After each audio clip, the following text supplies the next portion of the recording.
Et puis un conseil des ministres restreint a eu lieu hier au Palais d'État à Diavelou. Le Premier ministre, chef du gouvernement d'Union nationale, le ministre des Forces armées, le ministre des Finances et du Budget, le ministre de l'Environnement et des Forêts, le ministre de la Justice, le ministre de la Sécurité intérieure et le ministre de la Communication y ont participé. Voici les détails.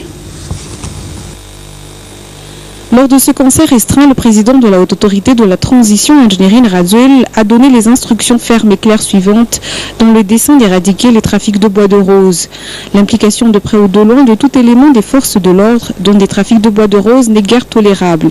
Ainsi, instruction catégorique a été donnée au ministre des Forces armées, au ministre de la Sécurité intérieure et au secrétaire d'État à la Gendarmerie nationale pour agir dans ce sens au niveau des éléments mis sous leur autorité respective.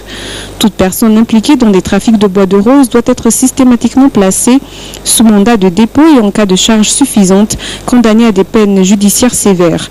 Ainsi, instruction catégorique a été donnée au ministre de la Justice pour agir dans ce sens au niveau de toutes les juridictions du pays. Tout fonctionnaire des douanes et de l'environnement et des forêts impliqué dans des trafics de bois de rose doit être systématiquement placé sous mandat de dépôt et en cas de charge suffisante, condamné à des peines judiciaires sévères.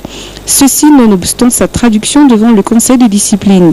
Par ailleurs, toute marchandise, sans exception destinée à l'exportation, doit impérativement et systématiquement passer en scanner.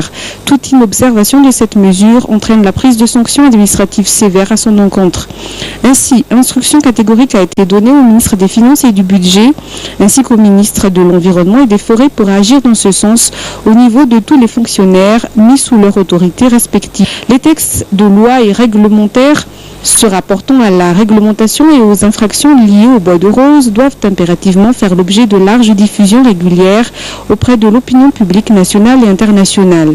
Ainsi, instruction catégorique a été donnée au ministre de la Communication pour agir dans ce sens. En tout cas, le chef de l'État a réitéré que les bois de rose restent indiscutablement des biens appartenant à la nation. Ainsi, la coupe et l'exportation de ces richesses nationales restent catégoriquement prohibées. De même, il a donné ordre à ce que des hélicoptères sillonnent au quotidien toutes les régions concernées pour détecter toute opération de coupe de bois de rose. Par ailleurs, le président Razuel a donné ordre à ce que jusqu'au 31 août 2011, l'état des stocks de bois de rose saisis et illicites soit établi par les ministères concernés. Ainsi, il a donné instruction à ce que les ministres cités supra élaborent et établissent un plan commun d'activité pour l'exécution sans faille de toutes ces instructions. Diavelou, le 18 juillet 2011, le chargé de la communication à la présidence de la Haute Autorité de la Transition.